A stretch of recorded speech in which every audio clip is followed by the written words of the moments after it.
Absolutely incredible. That's the review, guys. That's all I need to say. But game of the year, possibly. Yes, it didn't have the atmosphere. It was over in England. I watched it at 11 a.m. pre-recorded in the morning, so it wasn't 7:30 p.m. at the pub. But man, what a terrific game of footy. It's been the game we've been looking forward to all year, really. And it's gone. It's over, but it lived up to all the hype. Australia are the first team through to the Rugby League World Cup final. New Zealand are sent packing. Guess Rugby League World Cup did make a pretty sizable savings with the airport purchase. Still don't condone it, but you know what? They saved their money, which was their goal. So congrats to them. But what a terrific game. That could have gone either way. I think the Fiji game maybe sort of hardened the Kiwis, but Australia, I'm not going to say too good in the end, because they sort of lucked their way. I mean, their 3 tries, just, we never see that. In a game like that, we never see it. One, it was Cameron Murray who literally took a hit up of a tap and went over. Yeah, Jack White throwing the ball off the ground after he absolutely shattered Charles Clockstack's ankles. And then the other try was just the Fox's speed. If Josh Addo-Carr's not playing for Australia because of his speed with the Peter Hiku try and the first try like I mentioned, do Australia even win the game? It was that close. Just a bit of luck. That's all you need in rugby league sometimes. I'm going to give a quick shout out to Ashley Klein. I thought he did a pretty good job as referee. There was a bit of controversy around the offside with one of the bunker decisions, but I thought he was offside, but I might just be a biased Aussie. I said in my preview that this match was going to come down to the forward battle. And watching that forward battle, if rugby league isn't the greatest sport on earth, I'm not here. Because it's got the physicality, it's as close to a combat sport as you can get, but the skill these players show, there's nothing like it, I don't think, anywhere in the world. I think Jake Trbojevic was the best forward on the field. What my point is that Australia felt like they were the dominant side. Then when Jake went off and Nelson came on, New Zealand became the dominant side in the middle, and then when Jakey came on at the end, that's when Australia really were just able to defend their way home. But that forward battle, look, if you said New Zealand won the middle, I couldn't argue with you. There was a period there towards the end of the first half where the Kiwis were just absolutely rolling through Australia. And the beginning of the second half, this feels like Origin 1 as a Blues fan. We're just holding on. We're thinking that we're just going to wait and get the W because of how good our backs and our halves are. But we're just getting monstered in the middle. But I think we got to get to the big elephant in the room. Brandon Smith. Love Cheese, but I said in my preview that he was the director, he was the chief of this forward pack, and he needed to take advantage of any roll-on they got.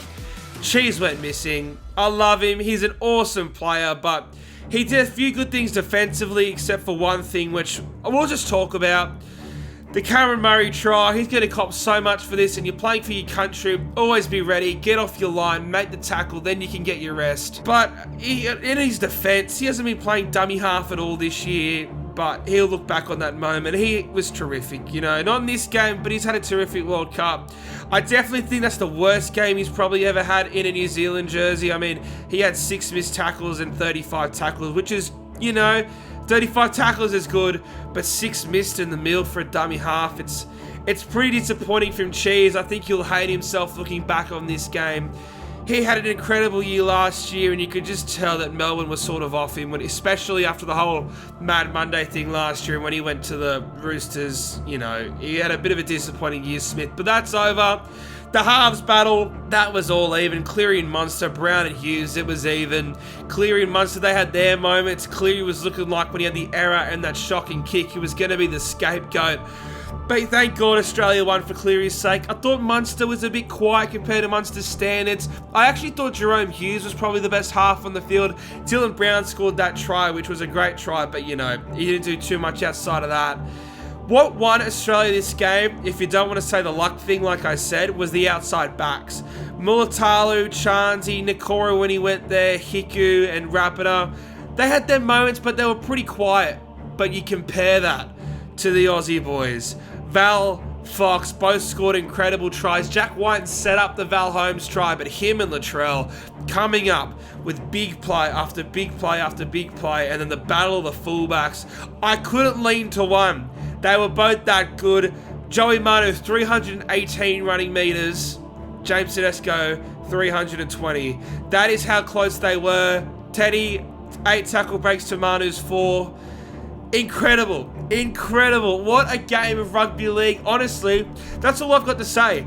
Australia lucked their way home. New Zealand, that try that Brown scored, but they went through the hands down the left after that great run from Nelson Asafa-Solomona. That was probably the only, proper rugby league try of the match. Outside of that, it was just all a bit of luck. And sometimes, baby, that's all you need. All you need is a bit of luck. A phenomenal game. The Rugby League World Cup. It's made up for it. Incredible. Loved it. Thought New Zealand were going to win, especially, like I said, when they were dominating through the middle during the end of the first half, beginning of the second half period. Jakey Trbojevic. Freddie, what happened in game 1? Oh, watching this Australian side as a New South Wales fan is so disappointing. Mal's a Queenslander, and he's got them all on the bench outside of Munster and Ben Hunt. Oh, you know what? Let's not get into Origin chat because Queenslanders, we're together. We're through to a final. An incredible game of rugby league. I can't wait to watch tomorrow morning. Samoa versus England. I cannot wait. I think Australia win over either of those sides, but I'm going to be happy either way because we're either getting the 2 form teams of the competition or we're getting Cleary versus Luai. We might be getting Cleary versus Luai in the World Cup final.